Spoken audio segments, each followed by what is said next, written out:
वाकई हम सच कह रहे हैं, बड़ा परिवार सुखी परिवार। कहते हैं छोटा परिवार सुखी परिवार, जीवन के भागम भाग में ये उतना ही जरूरी जितना कि जिंदगी हो गई है। तभी हम खुशहाल भी होते हैं और आगे भी बढ़ते हैं, और ये सही भी है। अच्छी जिंदगी बनती है छोटे परिवार से, लेकिन क्या बड़ा परिवार सुखी नहीं होता? ज्यादातर कहेंगे नहीं होता, बिल्कुल गलत।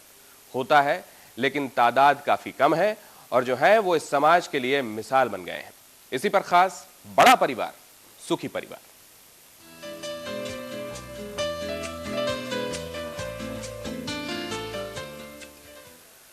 आज हम आपको मिलवाने जा रहे हैं एक ऐसे परिवार से जो आज के इस जमाने में एक मिसाल है। इतना बड़ा है ये परिवार कि एक बार तो आप भी चौंक जाएंगे।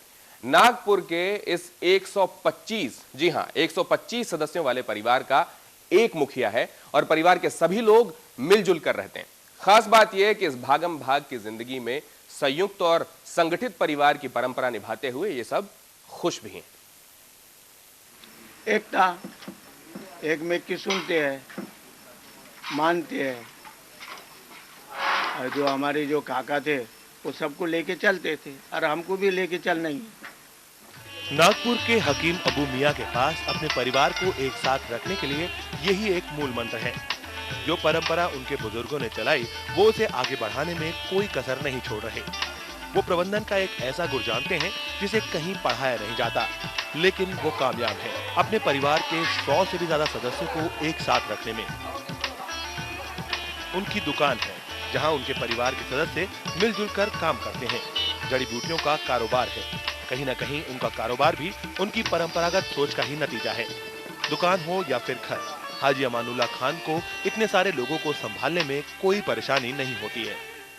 कोई परेशानी। और जो हमारे काका के 8 लड़के हैं, इनका एक का स्वर्गवास हो गया, बाकी के फिर वो अपने अपने धंधे करते हैं, एक जगह रहते हैं, आप को अपना लाते हैं, करते हैं। कोई अगर प्रोग्राम हमारे घर को हुआ तो सब मिलके करते हैं।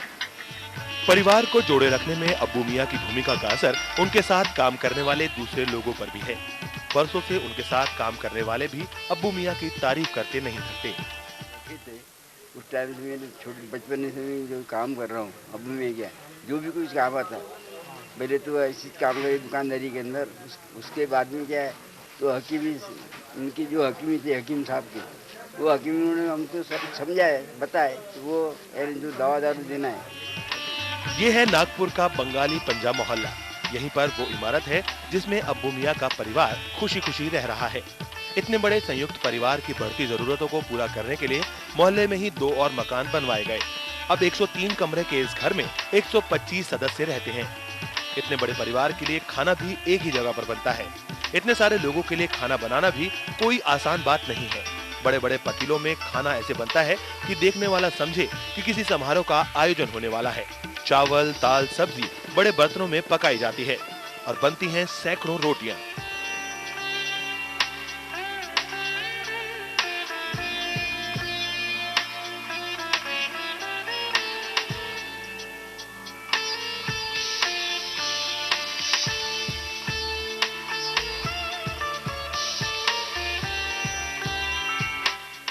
परिवार की ही महिलाएं मिलजुल कर खाना बनाती हैं। हर किसी के जिम्मे रसोई का कोई ना कोई काम दिया जाता है। 125 मेंबर है, 125 मेंबर। और आप लोग संयुक्त रूप से रहते हैं? सब एक साथ रहते, कभी हमारे घर में लड़ाई नहीं, झगड़ा नहीं, कुछ नहीं। बाल बच्चे, बड़े बुजुर्ग, बुढ़े, सब हर किस्म के लोग हैं हमारे यहाँ। ऐसा अब जरा सुनिए कि एक दिन में भला कितना खाना इन घर की महिलाओं को बनाना पड़ता है। इतना बड़ा परिवार और एक साथ रहकर खुश। पेशे से परिवार के बड़े मुख्य रूप से हकीम हैं। शहर में इनकी 3 दुकानें हैं। हाल ही में परिवार के मुखिया हकीम हाफिजुल्लाह का 106 साल की उम्र में निधन हो गया। परिवार की कमान अब उनके भतीजे 72 साल के अमानुल्लाह खान के हाथ में है। परंपरा की नींव इतनी पुख्ता है कि अमानुल्लाह खान साहब अपने संयुक्त परिवार के भविष्य को लेकर पूरी तरह आश्वस्त हैं। इस समय नागपुर से शैलेश आर्य। और वाकई ये शोध का विषय भी है कि आज के इस दौर में जब चचेरे भाई तो छोड़िए, सगे भाई साथ नहीं रह पा रहे हैं, माँ बाप और बेटे बेटी छोड़िए साथ में रहने की बात, खुद पति पत्नी साथ में नहीं रह पा रहे हैं, फैमिली कोर्ट्स की तादाद बढ़ती जा रही है, तलाक लेने वालों की लाइनें लग गई हैं, तब साथ में रहने का ये जज्बा 125 लोग एक साथ, एक रसोई, कार्यक्रम में हम इसी मसले पर दरअसल जानने की कोशिश करेंगे कि ये कैसे। हमारे खास मेहमान सामाजिक कार्यकर्ता डॉक्टर संजय उगेमुगे हमारे साथ